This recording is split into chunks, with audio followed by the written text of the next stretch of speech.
Dans un marigot en Afrique, en plein été, il fait 49 degrés à l'ombre, à part quelques rares arbres sans feuillage, 2 ou 3 baobabs, quelques petites touffes d'herbes rases, nulle trace de verdure, seul un silence oppressant, à l'exception des bruissements de quelques insectes règnent en ce lieu.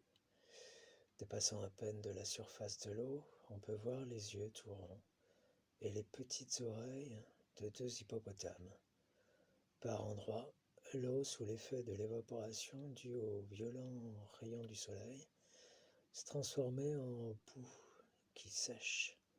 4 yeux, 4 petites oreilles dépassant à peine, et dans cette chaleur écrasante, pas un bruit, pas un frémissement.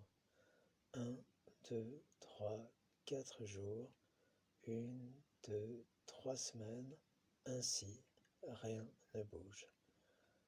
Un matin, pourtant, on entend le bruit glauque de la boue se brisant. Un des 2 hippopotames vient de remuer une épaule. Aussitôt, 2 petits oiseaux se posent sur son dos. L'animal soulève maintenant une patte, puis l'autre patte. Enfin, il parvient à s'extirper tout entier de l'étau de boue dans lequel il était enserré.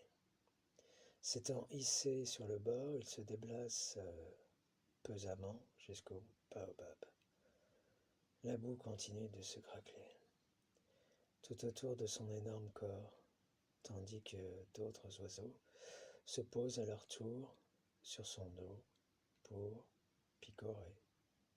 Enfin, tout se calme à nouveau et demeure comme figé.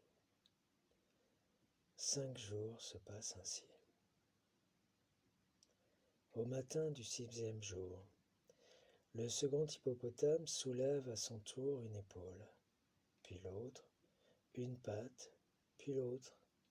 Enfin, il parvient lui aussi à s'extirper tout entier de l'étau de boue.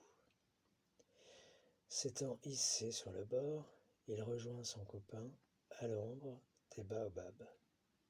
Tout se calme à nouveau et demeure comme figé. 3 jours se passent encore, et au matin du 4e jour, le second hippopotame dit au premier : « Dis donc, Henri, je n'arrive pas à me faire à l'idée qu'on est lundi aujourd'hui. »